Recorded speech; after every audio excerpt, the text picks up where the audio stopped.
8, 7, 6, 5, 4, 3, 2, 1, 0. Welcome to the official deep dive into Piggy Intercity. For those of you who are unaware, Piggy Intercity is a multiplayer open-world RPG on Roblox, but it is so much more than that. This game is so ambitious and gigantic, in fact, that it would be impossible to cover every aspect of it in full detail in this video. Also, for those seeking a quicker overview of what this game has to offer, check out the official trailer. A link is provided in the description below. With that being said, there's so much ground to cover, so let's get straight into it. Piggy Intercity is, at its core, a choice-driven open-world role-playing adventure game. It takes place 10 years after an infection breaks out in Evalia, which is a continent inhabited by anthropomorphic animals. This infection mutates those animals who are exposed to it into monsters. The game focuses on all kinds of different communities thriving through a post-apocalypse, each with their own ideas about how to deal with it, and more importantly, how to live through it. From the Valkyrie, a military organization working to restore peace to the lands through its might, to the Liberators, a group of survivors taking advantage of the infection in order to begin a revolution, there are many factions that you will encounter in your travels across Evalia. If you've played the original Piggy game, there will be lots of story elements, characters, and references to the original game that will carry over into Intercity.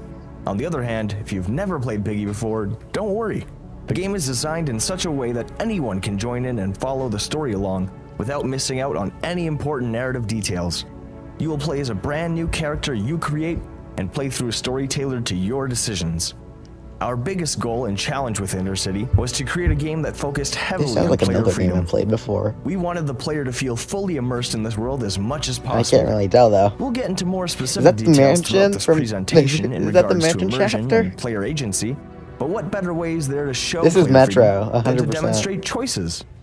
Choices are everywhere in Piggy Intercity. Oh golly, the character customization. To interacting with NPCs, nearly every choice you make will shape your gameplay and narrative experience. For example, the decisions you are faced with will affect your relationships and reputation with other characters. You can be rude or kind to them. It said we'll remember that. What is You can share information with them. You can bargain with them. And in some cases, you can even decide their fates. Be careful though, as most of your decisions in-game are permanent and cannot be reversed. Be cautious and aware of what you do. Your reputation with other NPCs can affect numerous things. For instance, if your reputation around town is really low, the local shopkeeper may increase prices for you, forcing you to spend more at their shop. Your reputation could also affect an NPC's trust in you. Remember, what goes around comes around, and your actions can have serious consequences. Now, let's say another player decides to become enemies with a settlement that you happen to be friends with, and they eliminate the townsfolk. You might think, oh great, now I can't finish any quests or shop there anymore. Well, worry not. Our solution to this dilemma was to ensure that every player has their own quote-unquote world, so important NPCs that another player may have attacked and or defeated may be completely unharmed in your world. But didn't I say this game was multiplayer? Why yes I did.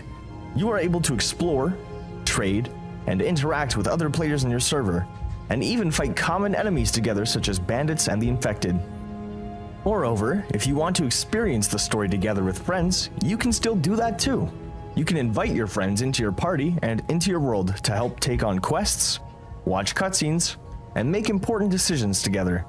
Your friends will pause progress on their current save file when joining your party, and temporarily be brought into your save file with all their items still with them. Do keep in mind though that the more friends you have in your party, the more dangerous your enemies will become. Evalia has become a hostile place over the years. Once a peaceful continent where animals work together for prosperity, now a war-torn battlefield littered with dangerous threats of all kinds. You will encounter various types of the infected. There are common infected who are weak alone but stronger in numbers, fast infected who use their speed to subdue their foes, tank infected who can take a beating and are hard hitters, and more, with additional variants to be added in the future. The infected aren't your only threat, however, so am I as no good survivors we like to call bandits will stop at nothing to take you out using all kinds of weapons. Of course, You'll be encountering more than just enemies and communities while you explore Evalia. You'll find an abundance of crates containing valuable items to help you out, from consumables such as food, water, and medical supplies, to weapons, clothing, and even armor. And in order to make exploration feel more immersive, absolutely nothing will be locked behind a paywall or level barrier. If you can see a location, you can travel there, even at level 1.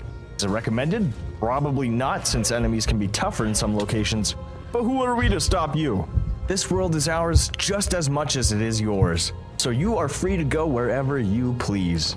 With that being said, you are still able to gain experience points as you progress through the game and level up.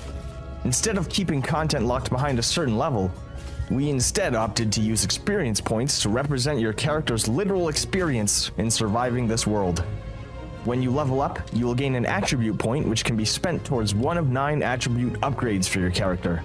Some examples are upgrading your health, your hunger, your thirst, your accuracy, how much you can carry, and even the maximum size of your base, which we'll get to later. Again, your choices here are important, as you won't be able to max out all of your level attributes. So, choose what is most important to you and your character. So many choices to make and things to do. Thankfully, there are a few ways for you to unwind from the reality of living through an outbreak. You'll be able to encounter some establishments which offer Why would we care about the infection? Such as golf and bowling. They offer different levels of difficulty and will provide you with different rewards depending on how you score. There are plenty more mini-games in the works and coming in the future, so stay tuned. If you keep an eye out, I'm sure you'll be able to find hints to upcoming ones across the mainland. All that stuff aside, you know what would be cool? Well, we're on the base building. Imagine if you could start your own base. Good news for you, you don't need to imagine it because we've already made it a possibility. You'll be able I'm going to assume this is similar to Minecraft, maybe Tacopia. From there, you'll be able to gather materials and build your own settlement. Once beds are placed, settlers will show up to your base asking to live and work there. They have all so this is similar to Lego Fortnite and skill sets.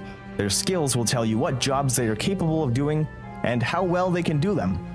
These jobs make your playthrough easier, as settlers can tend to a farm there's to get jobs, food. They can work a well to gain fresh water. They can go mining. They can go logging.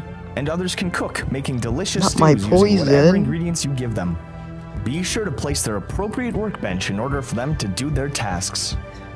There will also be more jobs. The real question is, are we going to get a release date? Additional tasks, so keep an eye out for those. Well, that covers a lot of content, doesn't it?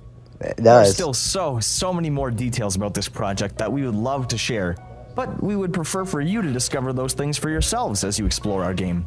Which begs the question, when can you play the game? Exactly. Well, unfortunately, we're going to have to move the release date of Piggy Intercity back from March of 2026 to March of 2027. Just kidding. We do have to move it back, but our new release date will be April 25th, 2026. Oh, I gotta wait another month. I know this is disappointing news to you, and it's disappointing to us as well. We've been working on this for years, and we want more than anything at least to it's not to the year. Release it to you all to experience it. So why are we delaying it? Well, it's all Gene's fault. Just kidding. We're still doing rigorous testing on the game and encountering lots of bugs such as this one. We want the gameplay experience to be as smooth and as bug-free as possible. For us, it is much more important to have a game that is immersive and runs as well as possible, as opposed to releasing something rushed and broken that you'd all wish for us to delay it anyway.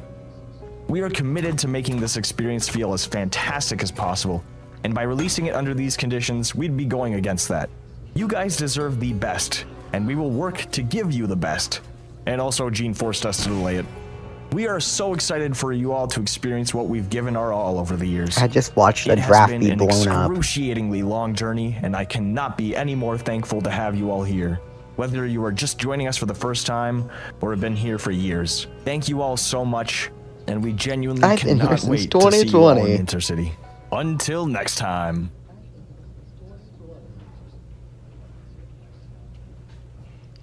Okay, is that it?